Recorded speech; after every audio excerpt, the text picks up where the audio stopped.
1.2 an encounter of a special kind. ये आपके textbook का दूसरा लेसन है और this is very important lesson to you and this is also a very interesting lesson. तो इसको अच्छी तरह से तुम लोग देखना। इसका मैं फोटो भेजूंगा इस लेसन का पूरी तरह से, और लाइन टू लाइन इसको मैं बताऊंगा अर्थ, और अच्छी तरह से तुम लोग देखते ही हर लाइन का अर्थ समझेगा। लेसन का नाम है encounter of special kind. Encounter मतलब मुठभेड़, जो सामने सामने होता है। मुठभेड़ दो लोगों के बीच या कई लोगों के बीच होता है, उसे इनकाउंटर कहते हैं। स्पेशल मतलब खास, काइंड मीन्स प्रकार, और the name of the writer is Tapan Mukherjee. इस लेसन को तपन मुखर्जी ने लिखा है। चलो शुरू करते हैं इस लेसन को, लाइन टू लाइन देखेंगे इसका अर्थ, और अच्छी तरह से समझें। जरा मेहनत कीजिए, क्योंकि अब पढ़ने पढ़ाने का जो तरीका है वो बदल गया है। लॉकडाउन के कारण कोरोना ने ऐसा गेम खेला है पूरे संसार के साथ कि सबको बदलना पड़ रहा है। इसलिए इस बदलते हुए परिवेश में हम अपने आप को बदलते हैं, अपने टीचिंग स्टाइल को बदलते हैं, और तुम लोगों को भी अपने लर्निंग स्टाइल को बदलना होगा, काफ़ी मेहनत करना होगा। ठीक है, चलिए देखिए। My father was a medical professional working for a private company in Raniganj in West Bengal। लेखक कहता है कि उसके पिताजी एक मेडिकल प्रोफेशनल थे जो एक प्राइवेट कंपनी, रानीगंज के एक प्राइवेट कंपनी में काम करते थे। और Raniganj, where is Raniganj? Raniganj is in the state of West Bengal. West Bengal के स्टेट में रानीगंज के एक प्राइवेट कंपनी में पिताजी, किसके पिताजी? लेखक के पिताजी काम करते थे। The officers of the company were housed in individual bungalows inside a large campus। और उस कंपनी में जितने भी ऑफिसर्स काम करते थे, उनको सबको एक इंडिविजुअल बंगलो दिया गया था। सबको अलग अलग से, इंडिविजुअल मतलब प्राइवेट, अलग अलग से बंगलो दिया गया था। और एक लार्ज कैंपस में, लार्ज मतलब बिग, वास्ट, विशाल, एक विशाल कैंपस में सबको अलग अलग से, इनसाइड मतलब अंदर, विशाल कैंपस के अंदर सभी ऑफिसर्स को अलग अलग से बंगलो दिया गया था।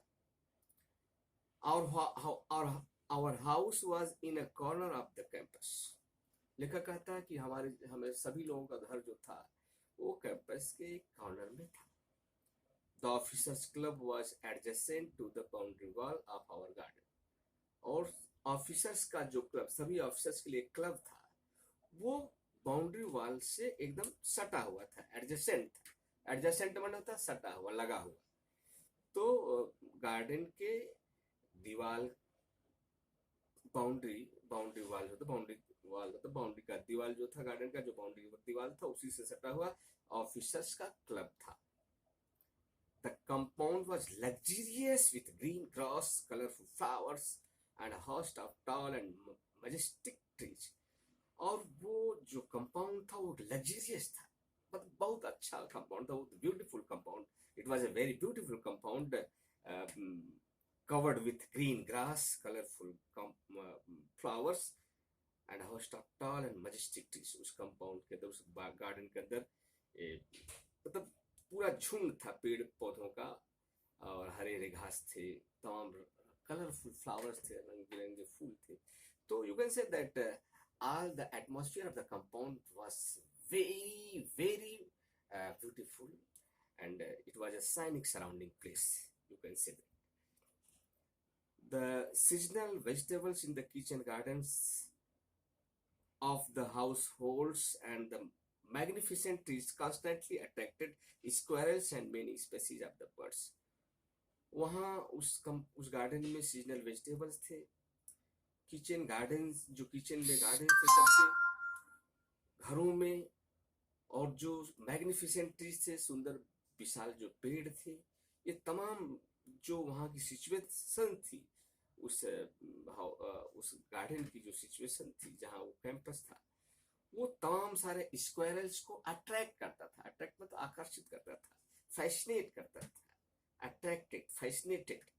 And many species of birds, और तमाम सारी पक्षियों के प्रजातियों को, स्पेसीज माने होता प्रजाति, तमाम सारी पक्षियों के प्रजातियों को वो अट्रैक्ट करता था। वहाँ का इन्वायरमेंट, वहाँ का एटमॉस्फेयर, जो तमाम सारे गार्डन, किचन गार्डन थे, सीजनल वेजिटेबल्स थे, इनके कारण वो पूरा जो कंपाउंड गार्डन था, जो वो पूरी तरह से सुंदर वातावरण था, और तमाम सारे पक्षी और तमाम सारे स्क्वायरल्स जैसे गिलहरी अट्रैक्ट होते थे। A group of langur had even made their den in an अश्वत्था tree nearby। और लंगूरों का एक समूह अपने घर को, एक डेन को, डेन माने रहने का, लंगूरों को रहने का जो स्थान होता है उसे निवास स्थान को डेन को कहते हैं, लंगूरों के रहने के स्थान को। तो आप कह सकते हो a group of langurs had even made their den in an अश्वत्था tree nearby। एक अश्वत्था ट्री, उस नियर में करीब नजदीक में एक अश्वत्था ट्री था, एक पेड़ था, जिसे हम कह सकते हैं बर्ग पीपल का पेड़ था या बरगद का पेड़ था, एक विशाल पेड़ था। वहाँ तमाम सारे लंगूरों ने अपना डेरा बना लिया था, नियर बाय, नजदीक। They had all become a part and parcel of our existence and daily life। लेखक कहता है कि ये लंगूर्स, वहाँ के जो स्क्वायरल्स थे, वहाँ की लंगूर्स थे, वहाँ की जो पक्षियों की प्रजातियां थी, हमारे जीवन के, हमारे प्रतिदिन के जीवन के में, हमारे जीवन के अस्तित्व में आ गए थे, प्रतिदिन के जीवन के अस्तित्व में आ गए थे। कहने का मतलब हमारा दिनचर्या उनके साथ हमेशा रहता था, क्योंकि वो हमारे ही कंपाउंड गार्डन में वो सब रहते थे। ये पहला पैसेज खत्म हुआ, मेरे ख्याल से अच्छी तरह से अर्थ समझ में आ गया होगा सबको। Now see the explanation of second passage। A small incident on a Saturday afternoon left a profound effect on me and unfolded before my eyes a whole new dimension to the wonders of God's creation। लेखक कहता है कि Saturday afternoon, मतलब शनिवार के दोपहर के बाद, एक छोटी सी घटना जो मेरे आंखों के सामने घटी, वो मेरी आंखों के सामने घटने वाली एक छोटी सी घटना जो थी, वो मेरे पूरे वंडर्स ऑफ गॉड्स क्रिएशन, भगवान ने जो भी क्रिएट किया है, चाहे पेड़ पौधे, चाहे मनुष्यों को क्रिएट किया, उसमें घटने वाली एक न्यू डायमेंशन, एक नया आयाम की तरह वो घटना थी। उसमें एक होल संपूर्ण घटना एक न्यू डायमेंशन को क्रिएट करती थी, नए आयाम को पैदा करती थी। It was a few days into the puja vacation.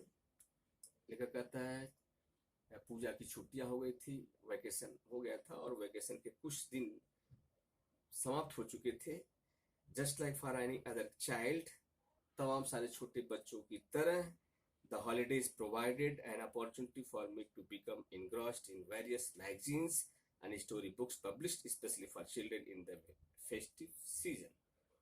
लेखक कहता है कि चूंकि पूजा का समय था, वैकेशन, पूजा की छुट्टियां थी, और जिस तरह से तमाम सारे बच्चे पूजा की छुट्टियों में तमाम सारे मैगजीन्स, तमाम सारी किताबों को पढ़ते हैं, उसी तरह से फेस्टिव सीजन में, छुट्टियों के मौसम में, त्योहारों के मौसम में सब बच्चे अपने टाइम को पास करते हैं स्टोरी बुक्स को पढ़ते हुए, मैगजीन्स को पढ़ते हुए, वेरियस माने भिन्न डिफरेंट। तो सभी बच्चे इंग्रॉस्ड रहते हैं, मतलब तल्लीन रहते हैं, बिजी रहते हैं अपने आप को किताबों को पढ़ने में, मैगजीन्स को पढ़ने में, स्टोरी बुक्स को पढ़ने में। After a hearty lunch, hearty मतलब होता है सफिशिएंट, मतलब बहुत ज्यादा खाना, अगर अच्छा खाना है तो अच्छी तरह से जो खाते हैं उसे कहते हैं हार्टी लंच। दोपहर का वो जो भोजन होता है और अच्छी तरह से अगर खाया जाए तो कहते हैं हार्टी लंच। तो after hearty lunch my parents and my younger sisters lay down for an afternoon nap and I settle down with a story book. लेखक कहता है कि दोपहर के खाने के बाद मेरे पेरेंट्स, मेरे माता पिता, एंड माय यंगर सिस्टर, मेरी छोटी बहन, lay down for an afternoon nap, दोपहर के बाद, खाना खाने के बाद जो सोते हैं उसे कहते हैं नैपिंग करते थे, तब सो रहे थे। All the members of the family were sleeping after taking their lunch and I settle down with story books and the writer was reading his story books. Writer was busy reading in story book। तो लेखक कहता है आई settled, आई मतलब writer, I settle down with story book. लिखा कहता है मैं एक स्टोरी बुक को पढ़ रहा था। Writer was reading an story book, a story book. The quiet afternoon presented the perfect backdrop for reading an adventure story. लेखक कहता है कि दोपहर के बाद का जो समय होता है जब लोग खा के सो जाते हैं, तो उस समय एक पूर्ण रूप से बैकड्रॉप होता है, साइलेंट इन्वायरमेंट कैसा होता है, पूरा शांत हो जाता है, माहौल एकदम शांत हो जाता है। तो एक पढ़ने के लिए एक परफेक्ट सिचुएशन होता है, कंडीशन, एक किसी भी चीज को पढ़ने का परफेक्ट सिचुएशन होता है। और चूंकि writer was reading an adventure story को राइटर पढ़ा था, एडवेंचर में साहसिक कहानी को पढ़ा था। The silence was occasionally broken by the sound of my family snoring. और वहां का जो शांत माहौल था, लेखक कहता है कि हम जहां मैं पढ़ रहा था, परिवार के सभी लोग सो रहे थे, तो माहौल एकदम शांत था। उस शांत माहौल को कभी कभी ऑकेजनली, कभी कभी उस साइलेंस को ब्रोक किया जाता था, तोड़ दिया जाता था, वहां की शांति को भंग कर दिया जाता था by the sound of my family snoring. मेरे परिवार के सोने का जो स्नोरिंग की आवाज आती है, उसकी एक आवाज निकलती सोते समय लोगों की नाक से निकलती या मुंह से निकलती हो, तो कभी कभी उस वहां के शांत माहौल को भंग कर देती थी वो आवाजें जो थी। The intermediate chirping of house sparrows, और कभी कभी फ्रीक्वेंट, इंटरमीडिएट मतलब फ्रीक्वेंट, लगातार पक्षियां भी वहां लगातार चर्पिंग कर रही थी, चहचहा रही थी। तो स्पैरोज मतलब गौरैया, हाउस स्पैरोज जो थी वो भी लगातार चर्पिंग कर रही थी। तो वहां का शांत माहौल जो था वो पक्षियों की चहचहाहट के कारण और घर के सदस्यों के द्वारा जो सो रहे थे उनके सोने के कारण कभी कभी वहां का साइलेंस जो होता है वो भंग हो जाता था। और उसके और भी द हार्श कॉइंग ऑफ क्रो, और कभी कभी कौवे जो थे हर्ष बहुत तेजी से काव काव करते थे। The shrill call of a kite flying high above the ground, और कभी कभी जो काइट फ्लाइंग का पक्षी होती है उसके कारण भी जोर जोर की आवाज, कारण मतलब वहां का शांत जो था माहौल, ये इन तमाम कारणों से डिस्टर्ब होता था। मिनट्स टिक बाय, कुछ मिनट के बाद I became deeply absorb in the book. मैं, लेखक कहता है कि मैं कुछ समय बाद मैं बहुत डीप, बहुत गहरी मुद्रा में अपनी किताबों में तल्लीन हो गया, अपनी स्टोरी बुक के पढ़ने में तल्लीन हो गया। तमाम सारे शांति को डिस्टर्ब जो करने वाले फैक्टर्स थे उसको अवॉइड करते हुए मैं अपनी किताबों में तल्लीन हो गया। Suddenly I heard a group of street dogs barking furiously in the distance. देखा कहता अचानक हमने एक group of street dogs, street माने गली के कुत्तों के भौंकने की आवाज को, और कैसी आवाज थी, फ्यूरियसली इन डिस्टेंस, कुछ दूर पर कुत्ते बहुत भयानक रूप से बार्क कर रहे थे, मतलब भौंक रहे थे। Furiously, according to parts of speech, furiously is adverb. Furious, furiously. तो अचानक लेखक को गली के कुत्तों के बहुत भयानक भौंकने की आवाज सुनाई दिया कुछ दूरी पर। I choose to ignore. At first, writer wanted to ignore the sound of barking dogs. The commotion, thinking that the pack of dogs might have cornered a helpless pig. लेखक कहता है मैंने इस बात को सोच के इग्नोर करने की कोशिश किया कि जो एक कमोशन है, जो एक नॉइज है, ये शायद कुत्ते किसी हेल्पलेस पिग, किसी बेसहारा पिग को परेशान कर रहे होंगे या उसको काटने के लिए चिल्ला रहे होंगे। But soon the barking became louder. लेकिन लेखक कहता है लेकिन जल्द ही वो कुत्तों की बार्किंग की आवाज लाउडर हो गई एंड मोर एग्रेसिव, और एग्रेसिव भी हो गई, उत्तेजनात्मक भी हो गई। And the alarmed cawing of flock of crows added to the cacophony, और वहां और ज्यादा कमोशन होने का जो कारण था, कैकोफोनी मतलब loud harsh noises, loud voice जिसे कहते हैं उच्च ऊंची आवाज। तो एक वहां उस समय कौवे भी जोर जोर से, flock of crows, flock of ने झुंड, कौवों का झुंड बहुत तेजी से आवाज करने लगा था, क्योंकि वहां एक इनकाउंटर हो रहा था किसी जानवर का इनकाउंटर जानवर के द्वारा ही हो रहा था। तो वो सीन जो थी वो उसको देख करके तमाम सारे जो वहाँ के जानवर थे, पक्षी थी, कौवे भी चिल्ला रहे थे, कुत्ते भी भौंक रहे थे। तो बहुत तेजी से आवाज लेखक को सुनाई दिया। I also heard that disturbance approaching closer. Approach मतलब होता कम नियर, अप्रोच का मतलब होता है कम नियर, नजदीक आना, और क्लोज माने नजदीक। तो लेखक कहता मैं भी उस डिस्टर्ब करते हुए आवाज को जरा नजदीक पहुंच करके मैं भी सुना। Curiosity got the better of me. लेखक कहता है कि मुझे उस सीन जो थी, जो मेरे सामने जो इनकाउंटर हो रहा था और जो आवाज थी, उस आवाज को सुनने के कारण मेरे अंदर क्यूरियोसिटी क्रिएट हुई, एक जिज्ञासा पैदा हुई।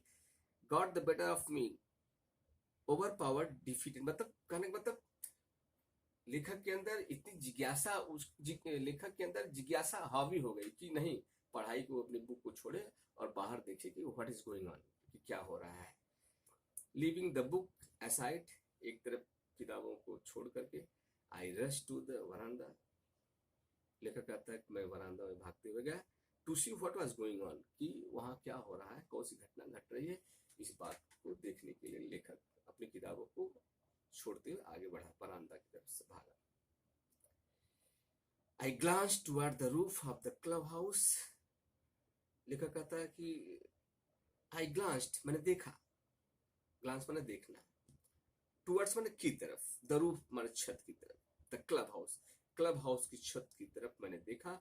एंड सा समथिंग हॉरिबल, और जो भी देखा वो बहुत हॉरिबल था, बहुत भयावह था। A big male langur, apparently the leader of its group. एक विशाल लंगूर जो था वो लीडर था, उस लंगूरों के ग्रुप का एक लीडर था। Was holding a baby langur in his hands, अपने हाथों में एक छोटे लंगूर के छोटे बेबी को पकड़े हुए था। And mercilessly biting it all over with a definite intent to kill, उसे मारने के लिए, एकदम क्रूअली, मर्सिल से मतलब निर्दयता पूर्वक उसे मारने के लिए उसे बाइट कर रहा था, काट रहा था। जबकि वो भी मेल लंगूर था और लंगूर का बच्चा बेबी था, बेबी को मारने की जिज्ञासा से पूर्ण रूप से काट रहा था, बाइट कर रहा था। द हेल्पलेस, हेल्पलेस मतलब है बेसहारा, जिसका कोई सहारा। The helpless mother of the baby and other lesser members of the langur group were scattered on the roofs of the building nearby watching the baby being killed। और बेचारी जो माँ थी, बेबी की, जो बेबी लंगूर की जो माँ थी, हेल्पलेस थी, एकदम बेसहारा थी, उसकी मदद करने वाला कोई वहां नहीं था, वो उस सीन को देख रही थी। एंड अदर लेसर मेंबर्स, और भी जो वहां के जो पक्षी थे, जो लोग थे, लंगूरों का जो और समूह था, उस ग्रुप, लंगूर का group, were scattered on the roof, सब लोग रूफ पे स्कैटर्ड थे, तितर बितर होकर खड़े थे, of the building near by, watching the baby being killed, और सभी लोग इस सीन को देख रहे थे कि जो मेल लंगूर था, जो वहां का मेल लंगूर जो था, मर्सिलेसली काट रहा था, उसके उस निर्दयतापूर्ण किलिंग को देख रहे थे सभी लोग। I recall the terrible custom in the animal clone, मुझे एक भयानक जो कस्टम है, कस्टम माना रीत रिवाज, रीत रिवाज, तो मुझे याद है कि ये कैसा रीत रिवाज है इस एनिमल क्लान, एनिमल का जो समूह होता है, एनिमल के क्लान में होता है अ वेरी लार्ज फैमिली, एक विशाल परिवार। तो उसको एक याद है कि एक परिवार के लोग, इस विशाल परिवार के अंदर कैसी बातें हो रही हैं, एक कैसा रीत रिवाज है कि एक ही परिवार का बड़ा लंगूर मर्सिलेसली काट दिया।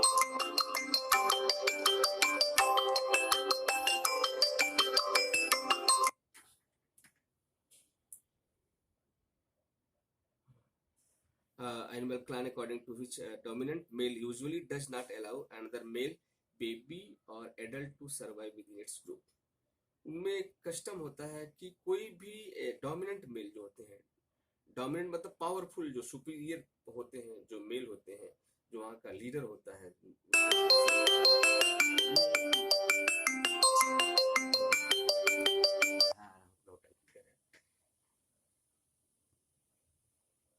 डिस्टर्ब हो गया, थोड़ा फोन आ रहा था, कर रहा हूँ। I recall that terrible custom in the animal clan according to which dominant male, dominant मतलब होता है पावरफुल, जो उस परिवार का जो पावरफुल होता है, जो लीडर होता है, वो मेल ही होते हैं। और निश्चित रूप से उन लोगों की एक रीत रिवाज होता है कि वो किसी को अलाउ नहीं करते एंडर मेल बेबी और adult to survive within its group. किसी दूसरे ग्रुप का कोई भी उसी जात का क्यों ना हो, वो अपने आप को उस ग्रुप में आकर के अपने आप को सरवाइव नहीं कर सकता। वो उनके लिए उनका रीत रिवाज नहीं होता है। वो किसी दूसरे ग्रुप के लंगूर हो चाहे कुछ कोई भी जानवर हो, उनको अपने ग्रुप में आने नहीं देते, उनको मार ही डालते, मर्सिलेसली उनको किल ही कर देते हैं। उनका लंगूरों का एक रीत रिवाज है, कस्टम है। विदाउट लूजिंग एनी टाइम, लेखक कहता है बिना कुछ समय को गंवाए, I gathered a stout stick in one hand and hurled a piece of stone at the marauding langur. लेखक कहता है मैंने एक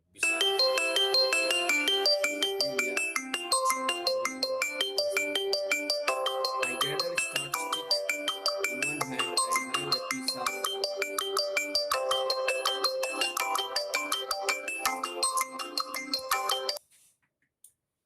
I recall the 20 bar disturb हो रहा है। जब एक बार क्या बताऊं, फोन काटना हो तब भी समझ आता है। I recall the terrible custom in animal clan according to which dominant male usually does not allow another male baby और adult to survive with its group. किसी मेल बेबी को या किसी एडल्ट को दूसरे ग्रुप के एडल्ट को या किसी बेबी को अपने ग्रुप में सर्वाइव करने के लिए वो अलाउड नहीं करते, उनका एक रीत रिवाज होता है।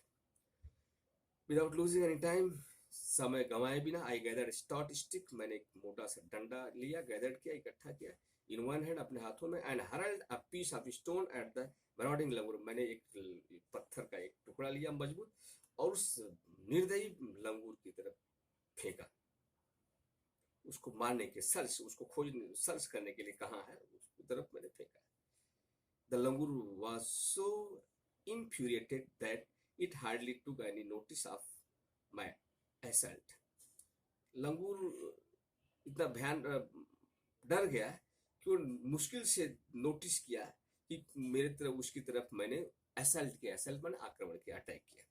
But then I started throwing more stones, और तब लिखा कहता तब मैं और तमाम सारे स्टोन को उसकी तरफ फेंकना शुरू किया। The dogs on their part raise their pitch of cry, और अपने भूमिका के रूप में कुत्ते भी जोर जोर से भौंकने लगे थे। तो ये जो सीन था, ये जो भी उस अटैक के लिए जो किया गया लेखक के द्वारा या कुत्तों के द्वारा, तो उससे वो जो मेल लंगूर था उसको थोड़ा डर हुआ। The changed circumstances and the sudden unexpected attack from unknown quarters forced the langur to drop the baby from the sloping roof over the veranda। और इस तरह से बदलती जो परिस्थितियां थी डर के कारण, वो उसने क्या किया, बेबी लंगूर को ड्रॉप कर दिया, छोड़ दिया, बरामदा के छत पे छोड़ दिया। The baby was listless, baby एकदम लिस्टलेस हो गई थी, एकदम विदाउट एनी एनर्जी, उसके अंदर कोई एनर्जी नहीं रहा, इतना बुरी तरह से उसे काटा था मेल लंगूर। टू बी डेड, ऐसा लग रहा था कि वो एकदम मरने के कगार पे। As its body started to slide down, और उसका जो बॉडी था एकदम स्लाइड डाउन हो गया था, मूव डाउनवर्ड्स, मतलब एकदम जैसे कहते हैं मरने के कगार पे सांस अटकती रहती उसी तरह से। The excitement of pack of dogs grew manifold at the prospect of good kill and meal. और इस सीन को देख करके कुत्ते जो थे उनको एक उम्मीद हो गई थी कि आज लगता है कि हम लोगों के लिए अच्छा भोजन मिलेगा, क्योंकि ये लंगूर मरा है तो आज हम लोगों को अच्छा भोजन मिलेगा। Keeping the dogs at bay with the stick, I managed to catch hold of the baby langoor's tail just as it tipped over the edge of the tile roof। लेखक कहता है कि मैंने उस तमाम सारे कुत्तों को अपने डंडे से हटाया। I managed to catch hold of the baby langoor's tail, और हमने उस बेबी लंगूर के टेल को पकड़ा जब वो रूप पे था तो मैंने पकड़ लिया उसके टेल को, उसके पूंछ को। The baby appeared inert and lifeless. एकदम बेबी इनर्ट हो गई थी, मतलब जो लंगूर था वो एकदम पावरलेस हो गया था, मोशनलेस हो गया था, उसके अंदर ताकत नहीं थी। और it was indeed a male baby. लेखक कहता है कि वो एक मेल बेबी था। तुम नजदीक से लेखक ने देखा उसे। By this time my parents and sisters had come out on the veranda। और उस समय तक लेखक कहता है कि मेरे पेरेंट्स और मेरी बहन भी बरामदा में आ गए थे and were witnessing my rescue operation. और सभी लोग मेरे रेस्क्यू ऑपरेशन के विटनेस थे। रेस्क्यू मतलब होता है जैसे बचाओ, किसी को बचाने का जो होता है उसको कहते हैं रेस्क्यू। तो मेरा जो ऑपरेशन था, लेकर कहना जो मेरा रेस्क्यू ऑपरेशन था, जो बेबी लंगूर को बचाने का जो मेरा ऑपरेशन था, मेरे परिवार वाले और मेरी छोटी बहन उसके विटनेस थे, गवाह थे। Some of our neighbours had also gathered in the distance. और मेरे कुछ पड़ोसी भी गैदर्ड हो गए थे, मतलब वहां इकट्ठा हो गए थे उस सीन पे। I took baby langur to our backyard and gently laid him on the floor inside the poultry coop. लेकर कहता मैं उस बेबी लंगूर को अपने पीछे बैकयार्ड में ले गया, मतलब आंगन में लेके गया। और वहाँ एक पोल्ट्री कूप था, एक हम कह सकते हैं मुर्गी पालने का दरबा जो होता है, कूप माने दरबा, पोल्ट्री मतलब मुर्गा मुर्गी। तो उसको मुर्गी पालने के दरबे के वहाँ फ्लोर पे हमने ले गया। His body was full of deep bite marks and scratched. His body was full of deep bite marks and scratched. उसका पूरा शरीर गहरी चोट से, गहरी उसको काटा गया था, उसका गहरा चोट था काटने का, वो एंड स्क्रैचेज, और तमाम सारे शरीर में स्क्रैचेज हो गए थे। Blood was Ojing. ओज माने टपकना, उसके शरीर से ब्लड टपक रहा था। From some of the wounds, wounds माने चोट, उसके चोट से खून लगातार टपक रहे थे। The baby remain motionless. Baby एकदम मोशनलेस, एकदम विदाउट एनी एनर्जी, एनर्जी नहीं था उसके अंदर। My father provided first aid to clean the wounds and stop the bleeding. देखा कहता है मेरे पिताजी फर्स्ट एड को प्रोवाइड किया, प्रोवाइडमेंट प्रदान करना, और मेरे पिताजी ने, लेखक के पिताजी ने उसके चोट को क्लीन किया और उसके ब्लीडिंग को, उसके बहते हुए खून को स्टॉप किया। I was relieve to find out that the baby was breathing. मुझे थोड़ा राहत हुआ when writer saw that the baby was breathing, he was relieved। लेखक जब देखता है कि वो ब्रीथिंग कर रहा है, सांस ले रहा है, तो उसे एक राहत की सांस लिया, लेखक को राहत की सांस लेना पड़ा। Even though his breathe was slow, जबकि उसका जो सांस लेना था वो स्लो था, वो स्लो, बहुत धीरे धीरे सांस ले रहा था, क्योंकि वो बहुत मोशनलेस हो गया था, लाइफलेस हो गया था। Splashes of cold water made the baby stir and after a few seconds attempt he sat up। उसके ऊपर पानी फेंका गया, तमाम सारे उसको उसको चेत में, उसकी चेतना को पुनः वापस लेने के लिए तमाम सारा अटेम्प्ट जो किया गया था, कार्य किया गया। ही सेट अप हुआ, बेबी लंगूर सेट अप हुआ, मतलब उठ खड़ा हुआ। He was in state of shock and started trembling like a leaf in the wind. वो एकदम शॉक्ड हो गया था, बेबी लंगूर एकदम डर गया था और कांप रहा था, जैसे हवा, विंड, हवा के झोंके से कभी कभी पेड़ों की पत्तियां जब हिलती हैं तो कांपने की जैसा ट्रेम्बलिंग करती हैं, उसी तरह वो कांप रहा था। His two little twinkling eyes welled up with tears. और उसके दोनों छोटी सी आंखों में टीयर्स आ रहे थे, आंसू आ रहे थे, बह रहे थे। And he started to sob with muffled cry. वो सॉविंग कर रहा था, वो कराह रहा था, चिल्लाने रहा था, कराह रहा था, जैसे बच्चे का हिचकियां भरते उसी तरह से रो रहा था, सॉविंग कर रहा था। मफल्ड क्राई मतलब ऐसा आवाज, मतलब क्वाइटेंट क्राई, ज्यादा तेज ना हो, जैसे हम कहते हैं सॉविंग करना, ज्यादा चिल्लाना नहीं, रोना नहीं, लेकिन हिचकियां भरना। Just like a human child, जिस तरह से एक मानव का बच्चा दर्द से रोता है, माँ के लिए कराहता है, उसी तरह से बेबी भी सॉबिंग कर रहा था। I offered him a field banana, लेखक कहता है कि उसने फील्ड बनाना मतलब मसल बनाना को मसलते हुए उसे ऑफर किया, दिया खाने के लिए। फिर accepted with his unsteady hand, जिसे वह अपने हिलते हुए हाथों से उसने एक्सेप्ट किया लिया। And begin taking hesitant bytes, और वो हिचकिचाते हुए उसको खाने लगा baby langur. My attention was fixed on the revival of the baby लंगूर, लेखक कहता है कि मेरा ध्यान पूरी तरह से फिक्स था कि ये बेबी लंगूर पूरी तरह से रिवाइव हो जाए, अपनी पूरी उस अवस्था में आ जाए, सचेत वाली अवस्था में आ जाए। Suddenly I had an uncanny feeling of being watched, और अचानक लेखक को थोड़ा सा कुछ अलग प्रकार का अनकैनी असहज महसूस हुआ उसे, जिस चीज को उसने देखा। I turn away from the cook, जो सीन लेखक ने देखा वो बहुत देख करके बहुत emotional, the writer became very emotional to see the scene, to notice the scene. लेखक क्या देखता है? लेखक कहता है I turn away from the coop and looked up, मैंने ऊपर देखा। There sat the mother langur on our kitchen roof, लेखक कहता है कि वहाँ उस बेबी लंगूर की माँ किचन रूफ पे बैठी थी। Watching every move I made, और मैं उस बेबी लंगूर के लिए जो भी कर रहा था, मैं मेरा जो परिवार जो भी कर रहा था, हर एक्शन को एकदम केयरफुली वॉच कर रही थी। She simply sat there quietly, वह बहुत सिंपली सैट देयर क्वाइटली, शांतिपूर्वक बैठी थी।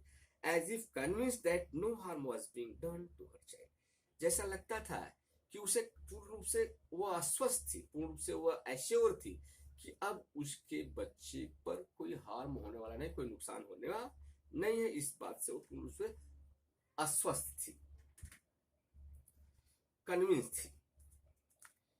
Meanwhile the baby assessed the presence of his mother, और उस दौरान बेबी ने भी अपनी माँ के प्रेजेंस को देखा, उपस्थिति को देखा। एंड स्टार्टेड टू सॉब, और after seeing his mother the baby langur was started to sob, वह हिचकियां भरने लगा। And cry a little louder, और थोड़ा और चिल्लाने लगा, क्योंकि उसने अपनी माँ को देखा। एक बच्चा अगर अपनी माँ को देखता है कष्ट में, दर्द में, तो हम भी महसूस करते हैं कि माँ को देखते हुए किस तरह से बच्चे इमोशनल हो जाते हैं। तो वही हाल उसकी थी। वो अपनी माँ को जब देखता है, अपनी माँ के प्रेजेंस को जब देखता है, तो उसका और दो हिचकियां भरने लगा, सॉबिंग करने लगा।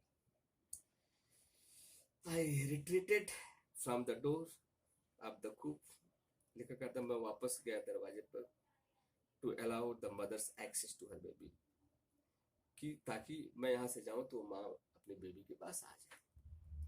Immediately the mother descended on the floor, लेखक कहता है कि तुरंत, ऑल ऑफ सडन, लेखक जैसे ही वहां से हटता है उसी तुरंत mother descended on the floor, वहां डाउनवर्ड मतलब ऊपर छत से माँ नीचे आई, फ्लोर पे आई, on the coop, and picked up the baby in her arms, उसने अपने बच्चे को अपने आर्म में, अपने बाहों में ले लिया। मैं फोटो भेजूंगा, उसमें फोटो दिया है मदर लंगूर ने अपने बेबी को कैसे लिया है, आप लोग देख लोगे।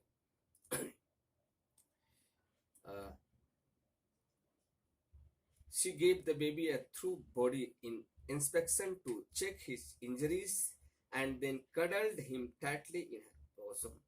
उसने अपने बच्चे को एकदम थ्रूली देखा, पूरे उसके शरीर में कि क्या कहाँ क्या क्या हुआ, कहाँ कहाँ चोट लगी, पूरी तरह से इंजरीज को चेक किया, और उसके एकदम नजदीक पहुंचती है और उसे कडल के हिम टाइटली कस करके अपने बोजम में ले लिया, मतलब अपने एकदम पेट से सीने से ऐसे लगाते बच्चों को, उसी तरह से ले लिया उसने। The baby found great solace in her caring arms, अपनी माँ के बाहों में पहुंचते ही उस बेबी लंगूर को बहुत ज्यादा सुख, उसका पूरा दर्द, पूरा दुख, पूरा कष्ट खत्म हो गया।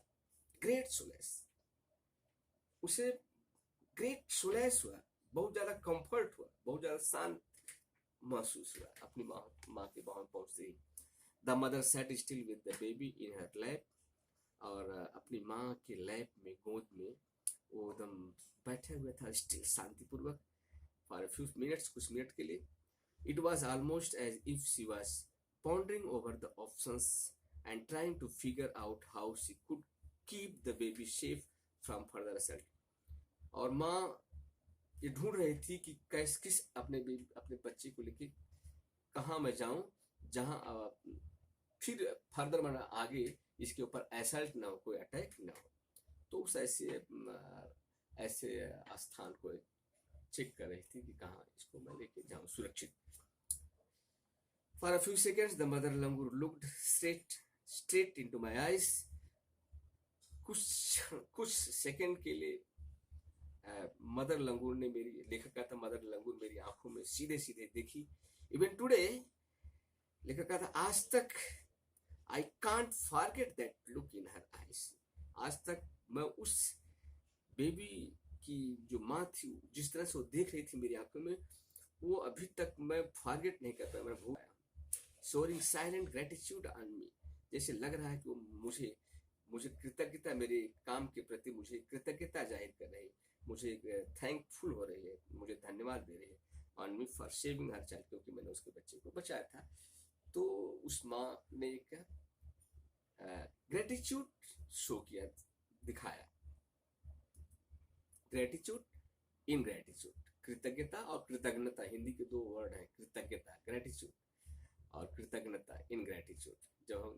जब कोई हमारे ऊपर दया करता है या हमारी मदद करता है तो हम ग्रेटिट्यूड होते हैं। और कुछ लोग क्या होते हैं, किसी की दया को पाते हैं, किसी के हेल्प को लेने के बावजूद भी बाद में नकार देते हैं, तो उसे इनग्रेटिट्यूड कहते हैं। I was overwhelmed by the emotion, मैं पूर्ण रूप से उस इमोशन से भाव विभोर हो गया। लेखक कहता है, the sentiment and the way she said thanks to me, और जिस तरह से उसने मुझे थैंक्स बोला था। There sat a universal mother holding a stricken child in her lap, और एक माँ, जैसे सब माँ होती हैं, संसार की सब माँओं की तरह वो अपने बेटे को लिए हुई थी अपने लैप में, अपनी गोदी में।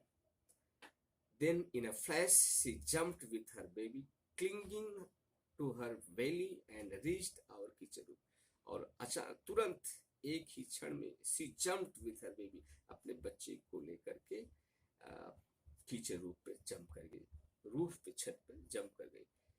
She surveyed the area for the vicious male langur, उसने उस एरिया को सर्वे किया, देखा अच्छी तरह से कि कोई एविल, कोई विकेट लंगूर तो यहाँ नहीं जो फिर से मेरे बच्चे के ऊपर अटैक कर सके। तो विशियस मतलब होता है एविल, विकेट दुष्ट, नालायक, नीच, जिसे हम कह सकते हैं। Direction opposite to the place of the violent encounter, और उस जहाँ इनकाउंटर हो रहा था उसके अपोजिट प्लेस पे लेके अपने बच्चे को गई। The brief meeting with the mother and the baby langur convinced me that the interspecies communication and mutual trust is indeed a reality and should anyone strike the right chord. वो जो घटना थी, जो ब्रीफ मीटिंग थी baby लंगूर उसकी माँ के साथ मेरा, मुझे कन्विंस, मैं इस बात को सोचने के लिए मजबूर है कि ये जानवरों की प्रजातियां या पक्षियों की जो प्रजातियां, वो भी कम्युनिकेट करते हैं हमारे, अगर हमने उनके प्रति कुछ किया तो निश्चित रूप से कम्युनिकेशन करते हैं, किसी भी तरह से हमारे साथ कम्युनिकेशन करती, बातचीत करती है। म्यूचुअल ट्रस्ट, अगर उनको ट्रस्ट हो जाए, विश्वास हो जाए तो हमारे ऊपर। तो the mother langur showed me that food was not the only means of communication. लेखक कहता है कि लंगूर की माँ ने मुझे दिखाया, शो किया कि जानवरों को the food was not the only means of communication. जानवरों को अगर केवल हमने भोजन दिया तो भोजन देना ही कोई केवल उस जानवर या उस पक्षी के प्रति कम्युनिकेशन नहीं होता है। बिटवीन मैन एंड एनिमल, किसी आदमी और किसी जानवर के बीच में केवल अगर हमने एनिमल को भोजन दिया तो कम्युनिकेशन का मतलब नहीं होता है। But that there were other means of establishing a bond through the trust. हमें उस जानवर के प्रति, जिस जानवर को हम भोजन दे रहे हैं, वो जानवर हमारे प्रति विश्वास रखे, ट्रस्ट हो। मेरा ट्रस्ट जानवर के प्रति और जानवर का ट्रस्ट मेरे प्रति हो, तो this is the real meaning of communication of between the man and animal. Compassion and mutual understanding, तो हम कह सकते हैं कि ये सिंपैथी होती है, कंपैशन होता है, एक दया होता है, और एक जानवर और आदमी के बीच में म्यूचुअल अंडरस्टैंडिंग होना चाहिए। क्या म्यूचुअल मतलब हम कह सकते हैं गहरी सूझबूझ होनी चाहिए, गहरी सूझबूझ, mutual understanding. 55 years have passed since that day, और उस दिन के बाद अभी 55 years had passed, 55 वर्ष बीत गए। I am now 70 years old, अब मैं 70 वर्ष का हो गया हूँ। बट स्टिल फॉन्डली रिमेंबर, और आज भी पूर्ण रूप से मुझे वो घटना याद है, that encounter of special kind, जो स्पेशल खास तौर की जो घटना इनकाउंटर हमारे सामने हुआ था, आज भी हमें याद है। लेखक कैसा, तो 55 years have passed, और अभी लेखक की उम्र कितना है, 70 वर्ष। तो हम कह सकते हैं कि उस समय कितनी उम्र रही होगी, 15 55 प्लस 15 इज इक्वल टू 70। तो लेखक जब इस चीज को लिखा, इस लेसन को लिखा, इस स्टोरी को लिखा, तो जब ये घटना घटी थी तो वो 15 साल का था। तो ये लेसन इस तरह से कंप्लीट हुआ। इसके और भी मैं वीडियो भेजूंगा, इसका जो इंग्लिश वर्कशॉप है इसमें मैं वीडियो भेजूंगा। लेसन तो कंप्लीट कर दिया, लेकिन इसका जो भी होगा अब नेक्स्ट टाइम इसका वीडियो भेजूंगा, इस पूरे लेसन का। और इस लेसन को अच्छी तरह से पढ़ लेना, इसका फोटो भेजूंगा आप लोगों को। इस लेसन का फोटो आप लोगों के मोबाइल पे जाएगा। आप लोग एक एक लाइन का अर्थ जिस तरह से हमने बताया है उसको 1-2 बार सुन लीजिएगा। मेहनत से सुनेंगे तो पूरी तरह से स्टोरी क्लियर हो जाएगी। फिर इसका मैं जो भी इंग्लिश वर्कशॉप उसका कराऊंगा, भेजूंगा, और उसके बाद मैं इस लेसन से रिलेटेड 1-2 पैसेज और उसके क्वेश्चंस भेजूंगा। A1, A2, A3, A4, A5 जो भी सेक्शन है पैसेज में, there are 5 sections in a passage. तो इस तरह से एक पैसेज, 1-2 पैसेज भी दूंगा करने के लिए आप लोगों के लिए। चलिए बच्चों, थैंक यू, धन्यवाद, मेहनत कीजिए। ये जो मुसीबत की घड़ी है, यहाँ समय को भी बिताना है, काम भी करना है, किसी भी तरह से समय को काटना, परिस्थितियों का हर व्यक्ति दास होता है। धन्यवाद, हो गया।